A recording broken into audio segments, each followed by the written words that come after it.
Bumper standby live. 3, 2, 1. Ya, terima kasih Anda masih bersama kami seperti yang saya janjikan dan juga ingin janjikan tadi. Kita sudah bersama dengan Bapak Haji Kamil Samad, anggota Komisi 11 DPR RI dari fraksi Gerindra DKI Jakarta 3. Selamat sore, Assalamualaikum Pak Kamil Samad.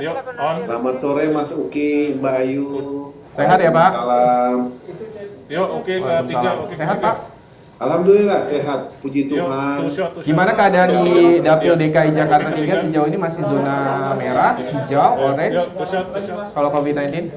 Kalau Jakarta Utara, Jakarta Barat itu masih zona merah. Tapi dalam 2 minggu ini mengalami penurunan dari segi Ini bikin 6 menit ya. occupation rate BOR-nya. masyarakat yang isoman. Oke. Kemudian tingkat kematian juga mengalami penurunan. Jadi kita bersyukur perluasan dan percepatan vaksinasi ini cukup membantu daya tahan masyarakat.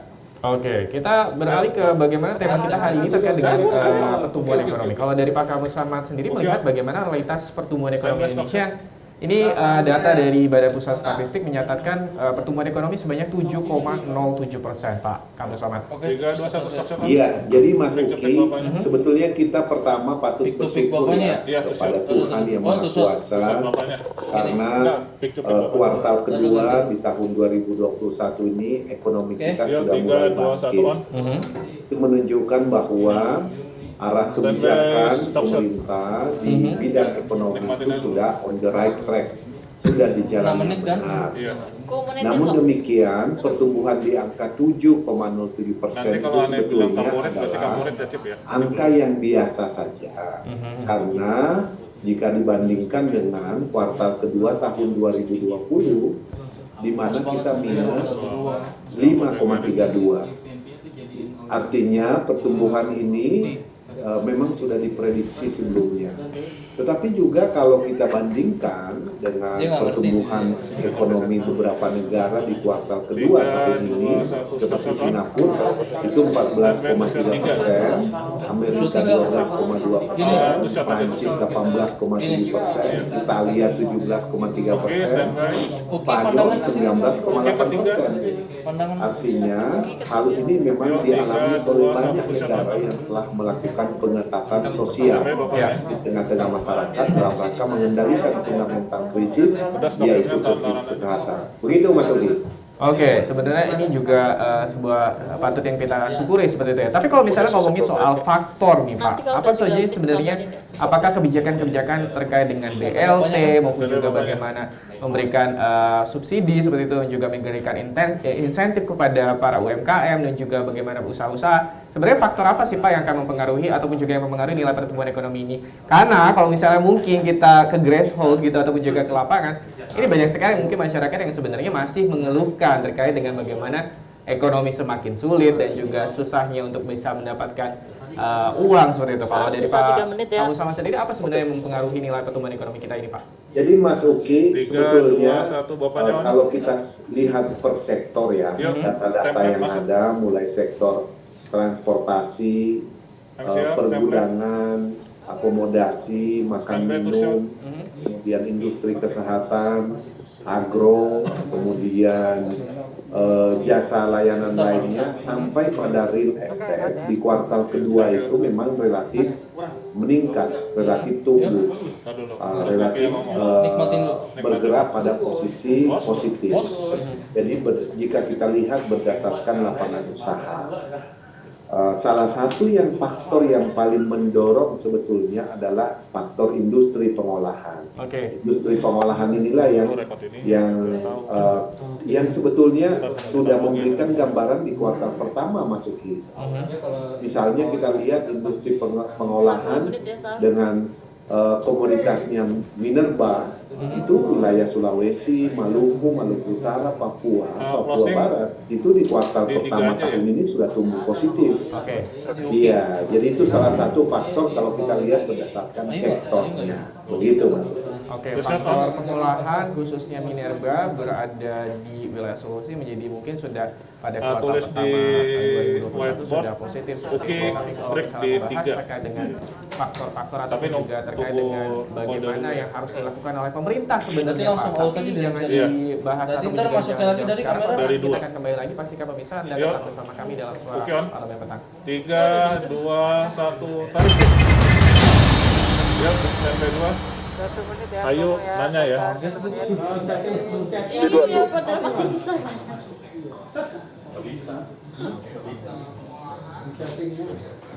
Ayo, standby nanya ya. Di rekam 2 kan? Dari 2 dulu. 1 menit ya. 2 baru Satu. Ya. 2 bapaknya dulu muncul. Ayo ke sana. 30 second bumper. Ini segmen favorit ya. Oh, berarti saya closing berarti ya? Iya.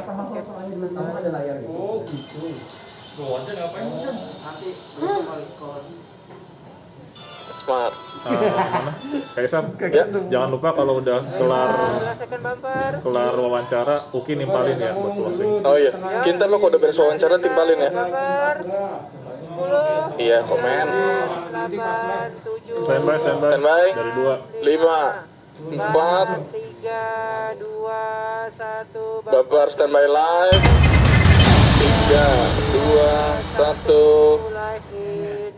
Pemirsa, Anda masih bersama Sampai kami bapaknya. dan kita masih bersama Favorit. dengan Bapak Kargo Samad, anggota Komisi 11 DPR RI. Pak, masih membahas mengenai pertumbuhan ekonomi Indonesia nih. Tadi di sebelum kita break nih, Pak Kargo Samad mengatakan bahwa kalau kita lihat di negara-negara lainnya ini pertumbuhan ekonominya mengalami rebound yang cukup tinggi begitu ya. Kalau misalkan dilihat padahal sebelumnya kuartal sebelumnya ini mengalami kontraksi yang cukup dalam.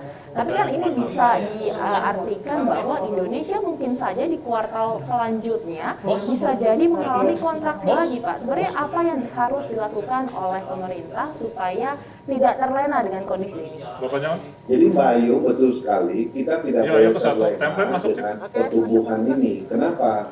Karena ada angka perbedaan. Ini bukan Ayu ya. Ketika pertumbuhan ekonomi kita kuartal kedua naik, Stock shot nih. itu Standby. justru juga kasus positivity rate kita naik 3, 2, menjadi Taruh. 43,5% sepanjang kuartal kedua.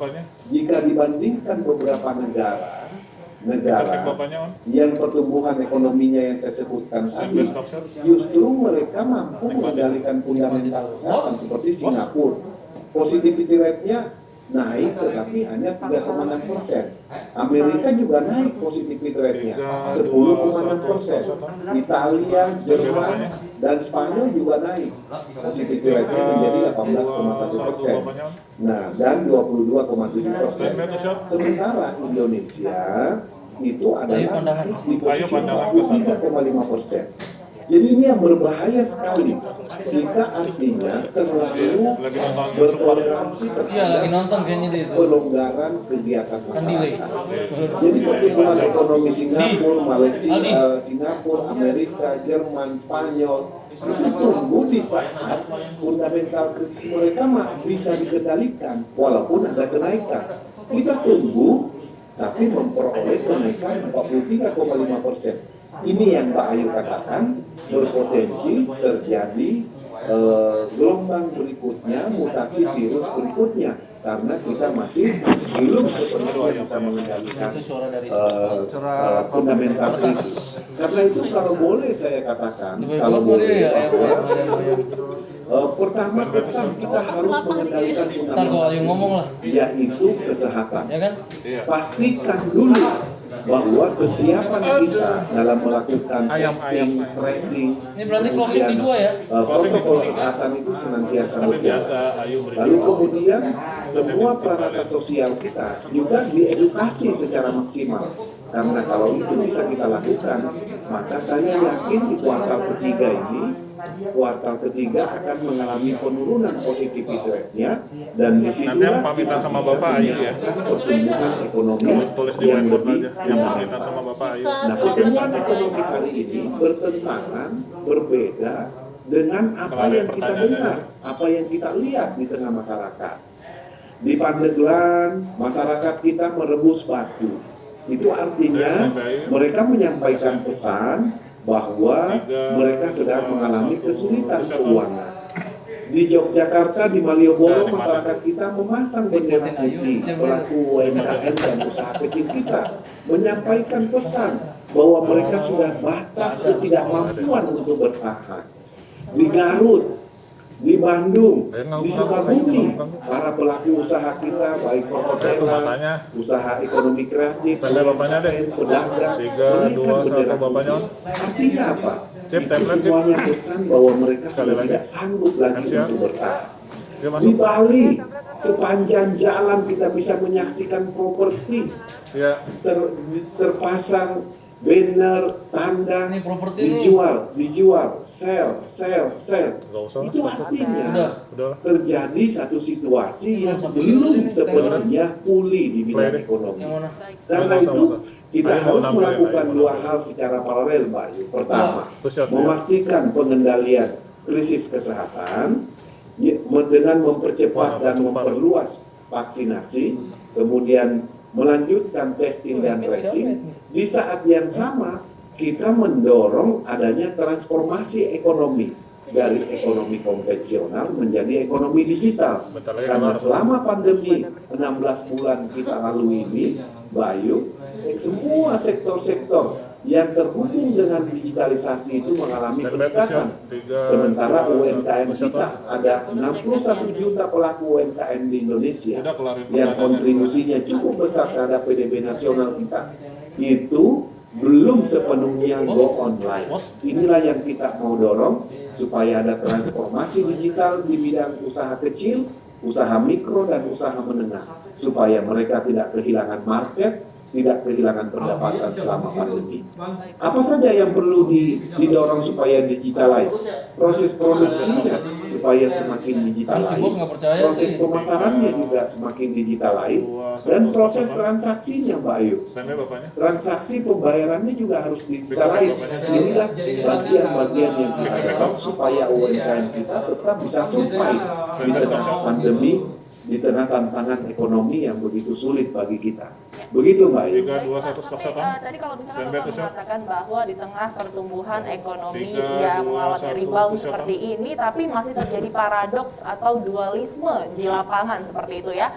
Dengan berbagai macam hal yang telah disebutkan tadi, sebenarnya ada yang mengatakan bahwa pertumbuhan ekonomi ini bisa dibilang masih semu dan juga rapuh, Pak. Kira-kira Bapak setuju nggak tuh, Pak, dengan pernyataan tersebut? Bayu, saya termasuk mengatakan ini sebetulnya adalah ilusi. Jadi dalam teori ekonomi ada namanya illusion ekonomi. Akhirnya turunannya itu ada financial illusion. Jadi dalam angka bagus kelihatannya, tetapi orang tidak punya uang di kantong, bahkan di tabungannya terus menipis. Out cost, sementara inflow-nya tidak ada. Nah, ini yang kita harus paralelkan, yang kita harus lihat. Kenapa? Karena pertumbuhan ini masih didorong oleh konsumsi, Mbak Ayu. Ya, karena adanya pelonggaran selama kuartal kedua. Tapi lihat nanti kuartal ketiga ini. Lihat kuartal ketiga pasti mengalami kontraksi penurunan. Kenapa? Karena ada pembatasan sosial. Kalau ada pembatasan sosial berarti terpengaruh pada demand side kita. Karena demand side kita terpengaruh, maka supply side terpengaruh, ujungnya produsen juga terpengaruh. Ketika industri-industri kita tidak full produksi mereka dilakukan, maka karyawan, buruh, pekerja kita itu dirumahkan. Ini kemudian mempengaruhi daya beli masyarakat.